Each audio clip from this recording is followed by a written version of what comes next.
Intinya P1 yang ingat ya Bapak Ibu jangan khawatir. Jika tahun ini Pemda belum membuka formasi, kami di dalam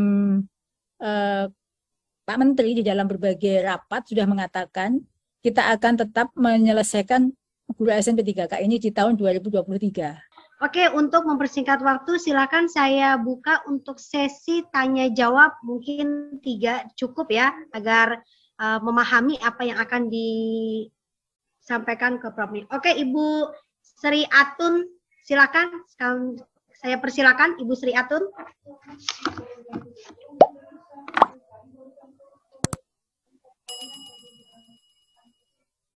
Silakan, Ibu Sri Atun. Mohon dibuka, Pak Admin. Aduh. Ya, Assalamualaikum ya, Ibu. Ya, Ibu Sri, silakan. Ya. Izin bertanya ya, Bu ya. Dari mana, Bu? Saya dari SD Melandang, Kota Serang, Ibu, Banten.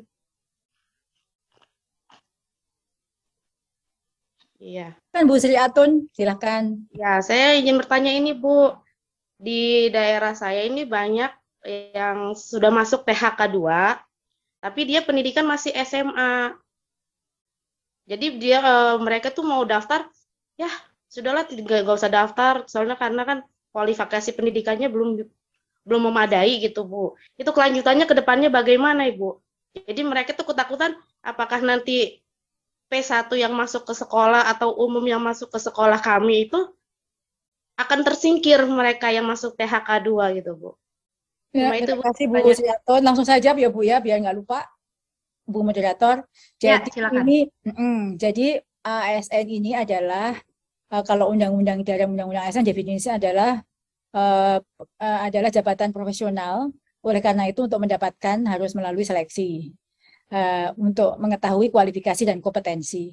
Jadi tentu dasarnya adalah undang-undang yang ada, undang-undang guru dosen, bahwa kualifikasinya itu adalah S1 atau D4, kompetensinya adalah memenuhi 4 kompetensi. Sehingga harapan saya temannya Ibu itu segera menyelesaikan S1-nya, sehingga tahun depan kalau sudah selesai, dia bisa mengikuti seleksi ASN P3K. Kami sampaikan bahwa kalau tadi Pak Sumardiansyah menyampaikan tahun 2023 sudah ada surat edaran, kami berharap tahun depan semua tuntas, 400.000 guru itu sudah ditempatkan dan kami berusaha untuk itu. Silakan selanjutnya. Ya. Boleh saya milih aja, Mbak Moderator? Ya. Silakan Pak Wadi Lutfi. Pak Wadi Lutfi yang sudah raise hand lebih dulu, monggo Pak. Pak Fadil. Kalau Pak Fadil Lutfi, silakan Pak Fadil. Kalau Pak Fadil belum ada, boleh silakan. Ya, perkenalkan nama saya Fadil Lutfi. Saya dari SMA 44 Jakarta. Nah, ini saya mau nanya nih, Prof. Tadi saya beberapa hari ini sudah daftar P3K. Kebetulan saya baru daftar tahun ini. Nah, tetapi di tahap kedua ada bacaan kalau NIK saya itu tidak terbaca atau tidak tercatat di Kemendikbud. Nah, kemarin sih sudah saya ke Dukcapil, tetapi statusnya aktif. Nah, jadi apakah saya bisa mendaftar P3K dan apakah ada perpanjangan waktu untuk mendaftarannya? Karena di tanggal 13 November ini kan berakhir ya, Prof. Seperti itu. Baik, langsung saya jawab. Jadi kalau belum terdata di Dapodik, kalau belum terdata di dalam sistem, silakan aktivasi di Dapodik terlebih dahulu. Agar aktif nikahnya sesuai di Dapodik, itu ada petunjuknya, harus apa, misalnya tidak sinkron dengan Dukcapil, Dinas Pendidikan, dan lain sebagainya, nanti silakan aktivasi. Baru bisa, jika sudah selesai aktivasi, bisa langsung mendaftar. Tapi tidak ada pengunduran sampai sejauh ini karena bukan keputusan Kemendikbudristek. Gitu Pak Fadil. Makasih Pak Fadil. Langsung ke Pak Tri Prasetyo, silakan Pak. Silakan Pak Tri.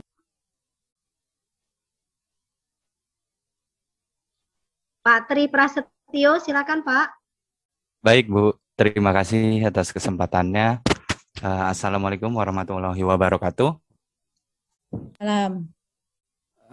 Prof. Nunu, saya Tri Prasetyo dari SDN Paseban 03, Bu. Izin bertanya, Bu. Saya kan sudah P1 untuk guru bahasa Inggris SD. Nah, yang jadi pertanyaan kami, teman-teman bahasa Inggris SD, kami mendapatkan penempatan seperti yang Ibu jelaskan tadi, berarti kan kami naik tingkat gitu ke SMP atau SMA. Ya, betul. Nah, di kurikulum Merdeka, bahasa Inggris itu kan menjadi mata pelajaran utama ya, Bu, utama Ya. pilihan gitu. Nah, kalau kami beramai-ramai bermigrasi ke SMP atau SMA, lalu bagaimana dengan yang di tingkat SD ini, Bu? Maka nanti kan akan terjadi kekosongan guru bahasa Inggris SD, Bu. Begitu yang saya tanyakan, Bu. Mohon penjelasannya, Bu. Karena kalau harapan kami sih bisa ditempatkan di SD seperti itu, Bu. Gitu. Pak, terima Baik. kasih. Ya, terima kasih untuk pertanyaannya. Jadi kalau saat ini memang di kurikulum Merdeka ini bahasa Inggris sudah wajib ya di SD. Namun karena kan di rincian linearitas kita itu belum. Maka tadi saya sampaikan tahun depan kita akan menyesuaikan linearitas ya. Kita sudah berproses untuk SD itu agar linear dengan guru kelas. Namun saat ini jika memang Bapak udah kalau memang diterima di SMP, SMA mendapat penempatan, bersyukurlah karena banyak SD yang oversupply. Nanti jangan ini karena kami sedang melakukan peningkatan kompetensi guru kelas untuk bisa mengajar Inggris. Jadi sekarang setiap guru harus bisa mengajar. Setiap guru kelas harus bisa mengajar bahasa Inggris. Karena tidak ada guru mapel ya, adanya guru kelas. Gitu Pak. Kami sedang melakukan upaya untuk peningkatan kompetensi bagi guru kelas. Karena SD yang bahasa Inggris dibutuhkan di SD bukan grammar, bukan apa, tapi berbeda. Itu Pak. Ya, terima kasih Pak Tri Prasetyo. Prof. Nu, boleh saya bertanya? Ada Boleh, pertanyaan boleh. nih, Prof. Oke, Prof. Nu, ini ada kegelisahan para seleksi yang belum lulus tahun 2021. Jadi pas dibuka sekarang kan formasi agama tiba-tiba dibuka nih Prof. Nu. Karena tahun lalu kan belum dibuka, sekarang dibuka, tapi langsung dia penempatan P1, P2, P3. Nah, yang menjadi kegelisahan berarti mereka yang belum lulus itu apakah masih bisa mendaftar atau bagaimana Prof? Karena mungkin ada kecemburuan P1, P2, P3 yang agama baru saat ini buka tanpa ada tes. Makasih Ya. Prof. Jadi P1, P1 itu sudah dapat tes, Bu. P1 itu sudah ada tes, jadi berhak. P2 itu belum ada, dia harus mengikuti penilaian kesesuaian dulu, juga P3. Yang bisa langsung mendapatkan penempatan adalah P1. Lalu apakah nanti jika guru agama Islam itu akan mendapatkan formasi, jika masih tersedia formasi di daerah itu, yang bersangkutan bisa melamar. Semua kan tergantung ketersediaan formasi, Bu. Oke, makasih Prof. Nah, seperti yang tadi saya jelaskan, mekanisme untuk P2, ya tadi, itu masih bersaing dengan sesama. Tapi dia tidak akan menggeser guru yang ada di sekolah itu. Itu prinsipnya. Ya, makasih Prof. Terima kasih kembali. Bu Iza, silakan. Silakan Ibu. Bu Iza Nurhiyati, silakan. Langsung Bu Iza, masih mute. Bu Iza Huriati, silakan Bu Iza. Saya Bu Iza Huriati dari SMA Negeri 19 Jakarta ya. Saya di sekolah ini sudah 17 tahun, saya sudah PPG. Saya punya NRG, terus saya salah satu guru inti bahasa Inggris juga di Jakarta Barat. Nah, terus ini sampai dengan jenis seleksi ini sudah mentok, saya nggak bisa terus. Yang di SSCN ini sampai jenis seleksi, belum sampai masuk halaman formasi. Itu kenapa ya Bu? Ya Bu, jadi memang yang paling banyak oversupply itu bahasa Inggris dan PKBU ya. Ya.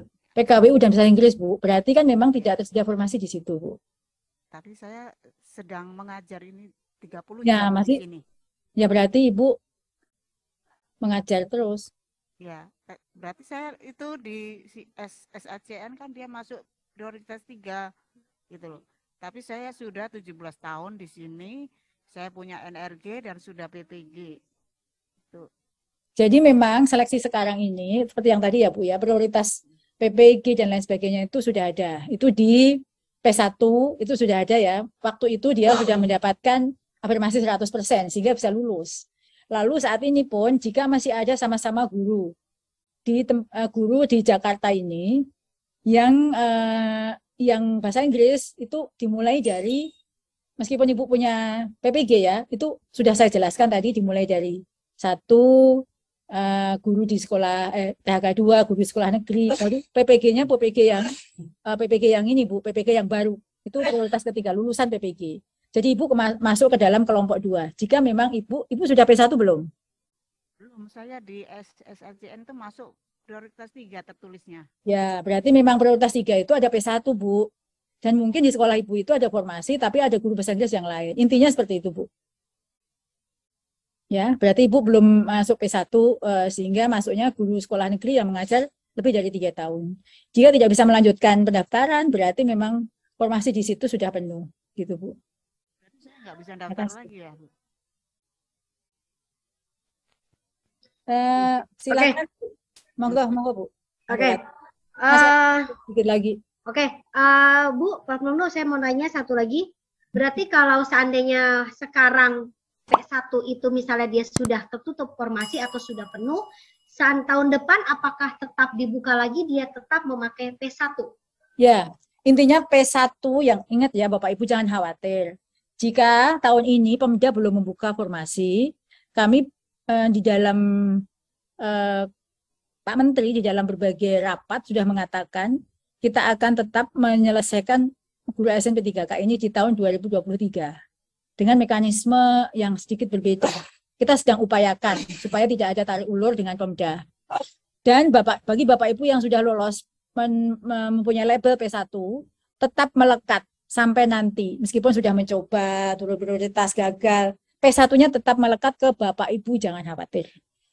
Meskipun Bapak Ibu sudah tidak punya satuan pendidikan karena diberhentikan, di database kami Bapak Ibu adalah P1 yang mendapatkan prioritas 1. Oke, terima kasih Prof. Numnu untuk kesediaannya hari ini untuk memberikan sosialisasi terkait sosialisasi P3K tahun 2023. Mudah-mudahan Bapak Ibu yang hari ini sudah memberikan pertanyaan terjawab dan selebihnya nanti bisa di-chat kepada kami di APKS PGD Jakarta. Terima kasih Prof. Numnu. Ya, sama-sama. Terima kasih Bunda, terima kasih semuanya. Iya, makasih Prof. Semangat. Ya. Terima kasih. Terima kasih, mohon pamit Bu. Oh ya, silakan Prof.